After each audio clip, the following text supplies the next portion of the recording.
So you guys have learned some incredible things over the last day and a half, right? Thank you.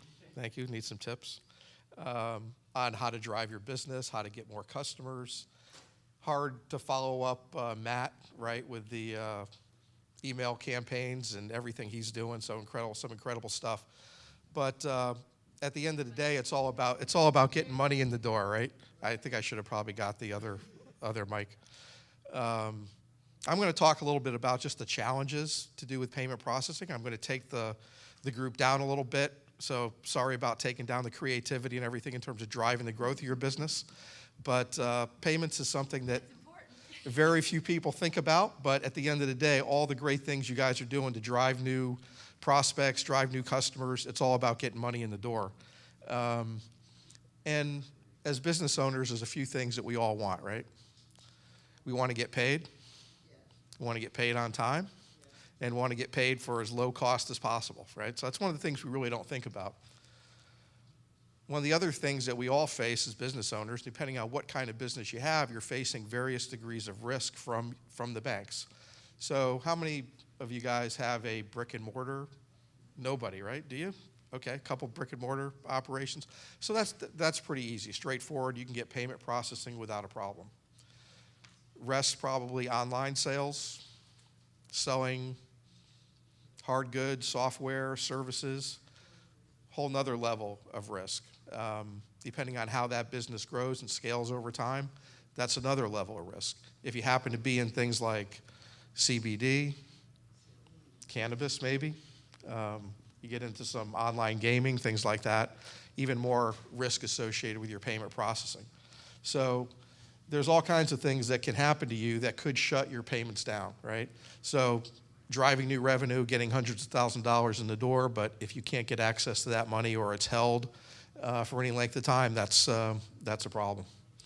Of course, we all want to grow the business, and typically when you're dealing with payment processing, you're not getting the data that you need about your customers, and there are hidden gems in there that you can take advantage of. So that's one of the other things that you need to think about when you're processing payments. I'll just go through some of the things that we all tend to think about, I'll say the novice business owner, in terms of how they think about payments, right? It's all the same. As long as I can process credit cards, I'm good. I could just go to PayPal or Stripe.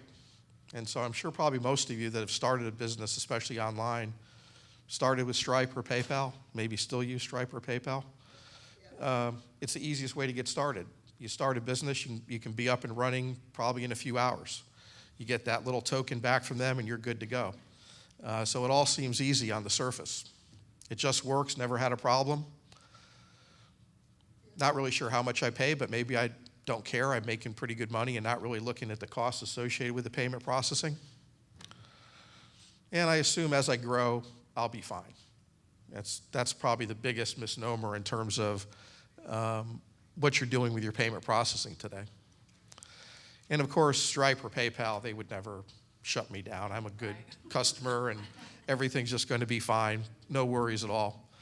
And I need to run my business. I can't worry about that end of it. It's just an automatic thing and I don't really worry about it. So those are some of the big misnomers that virtually all business owners have really as they're starting off. All they want to do is accept payments and everything's working fine, so I don't really worry about it. But thinking that way is really it's a high risk, especially as your business grows. If you're small, not so much of a big deal, maybe $5,000, $10,000 a month if it's a side business. Probably not a problem, you're going to be okay. But once that business starts to grow, you start to take advantage of a lot of these things you saw here this week, start driving more revenue, then it's a high-risk situation for you. So these are some of the things that most business owners don't understand about payments. PayPal and Stripe are really just aggregators. You're just thrown into a pool with many, many other customers like yourselves, and you don't really have your own payment processing account. So you're really just subject to whatever whims PayPal or Stripe have with your particular account. If you sell online, you're automatically considered a high-risk account. You may not think you are. Maybe you're selling baseball bats or some common good or service. As far as the banks are concerned, if you're selling online, that's a card not present situation, and you're automatically a high-risk account. And of course, the risk gets deeper and deeper depending on what kind of products you're selling. I think we heard JR say earlier today he had, I think, a couple $100,000 that was, at risk or he couldn't get access to. The thing that PayPal or Stripe will do if there's any discrepancy with your account, they think there's any fraud, they think there's any suspect charges, maybe starting to have some high chargebacks, those things are going to negatively impact your account and they could just shut you down without warning. They're not going to call you. They're not going to send you an email. They're just going to shut down your account. So that's one of the things to keep in mind.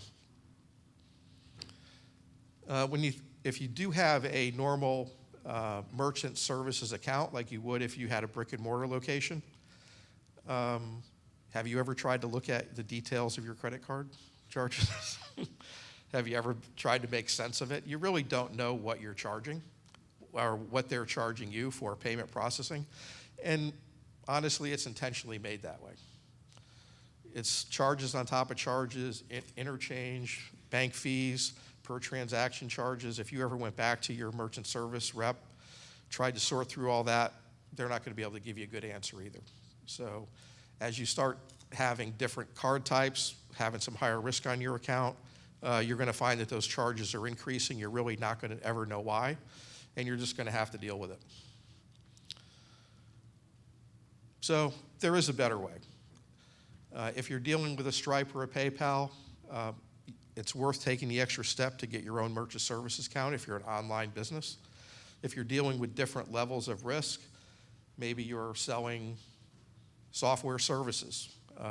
Maybe you're selling consulting fees. That's a whole nother level, or consulting services. That's a whole nother level of risk.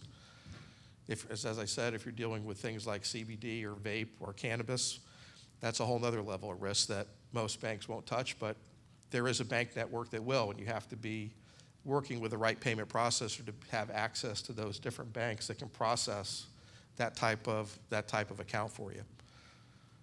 The other thing is transparency. As I said, if you have normal credit card processing, you're not really seeing the types of charges that you're being faced with. And so having access and having a payment processor that's just giving you a base fee off of your payment so you know exactly what it is you're paying is another key element to look at.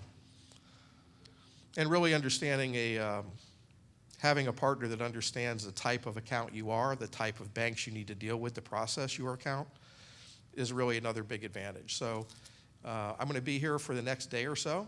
If you guys are dealing with any issues with your accounts, the type of payments you're processing, if you've been shut down before, if you are dealing with affiliate marketing and you want to split payments, if you're dealing with high-risk situations, come and see me. I'll be here for the next day, and just tell me what your issues are, and I'll try to help.